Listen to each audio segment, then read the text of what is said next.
was always feared that the rise of an anti-Hindu party like DMK to the power corridors of Tamil Nadu will translate into destruction and desecration of the Hindu faith. And like clockwork, the Hindu-hating party has started with its purge process.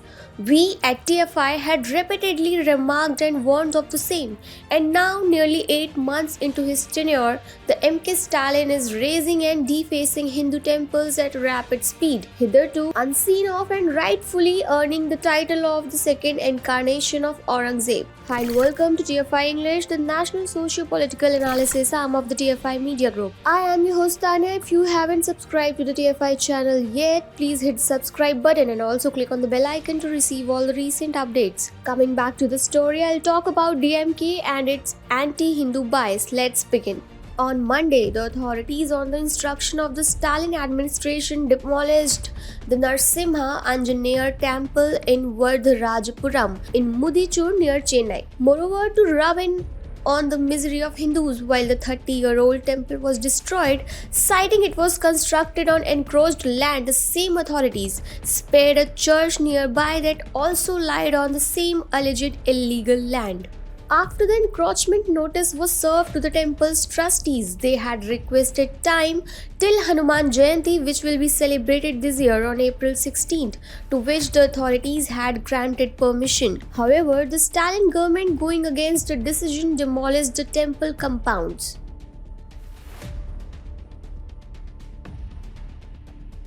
This is not the first time that the Stalin government has shown its sadistic tendencies of extracting pleasure from the misery of Hindus. As reported by TFI last month, the Kanak Kaliswarar temple near Sri Perumbudur, run by Tapovanam Charitable Trust, was demolished by the Tamil Nadu government. The Stalin regime falsely claimed that the temple encroached government land, thus it had to take strict action. However, the devotees accused the government authorities of demolishing the temple before the time limit they had given to the devotees to shift the murtis. The temple held immense importance to the locals and had gained a huge reputation, as it had also been helping small temples around it to survive. Moreover, it has also been preventing conversion in the region, which might have infuriated the MK Stalin-led DMK government.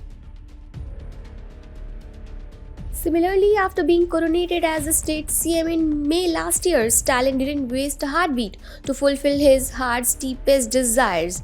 Under the garb of encroachment clearance drive, the Coimbatore Corporation in June demolished 7 temples built along the eastern bund of Muthandakulam tank at Kumarasamy Nagar as early as 6 am, while the government officials landed unannounced. A Hindu organization named Hindu Munnai and its members scurried and started protesting against the drive. Reportedly, the police had to detain about 240 Munnai members so that the demolition drive could continue. While temples were being demolished early in the morning to keep the media noise to a minimum, illegal Christian properties run by the Christian mafias upon the Hindu temples were given a free hand to run. As reported, 95 kilometers away from Kumarasamy Nagar, the Vajragiri Hill houses a 1500-year-old ancient Shiva temple. However, the said structure has been illegally occupied by Christian missionaries who prevent Hindus from gaining access to the temple. The evangelists have claimed the 60-acre property under forest land, and DMK government continues to look the other way. Reported extensively by TFI, DMK has been infamous for its anti-Hindu and anti-Brahmin bigotry in the garb of Dravidian ideology. This anti-Hindu stance is amply clear from the statements of late DMK President M. Karunanidhi, who said, "Lord Rama is a drunkard." The late president has also remarked that the term Hindu means thief. He stated, "Who is a Hindu? You must ask Perrier EVR. A good man would say the word Hindu means a thief." Continuing his legacy, the present party president and current CM MK Stalin has further strengthened the party's anti-Hindu stance. In a public gathering in 2019, he openly stated to uproot Sanatan Dharma.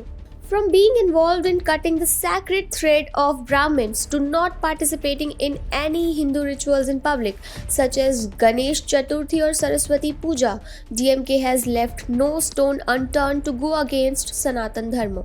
Known for its ultra-secular credentials, DMK and its patriarch leader Stalin would not dare go against the church and Islamic institutions as it would mean losing out on the precious vote banks. However, the divided and blind Hindus who continue to vote for the likes of DMK remain the easy targets. And once again, Stalin has shown how little he cares about the temples, beliefs, or customs of the Sanatan Dharma. This is Tanya signing off until the next one.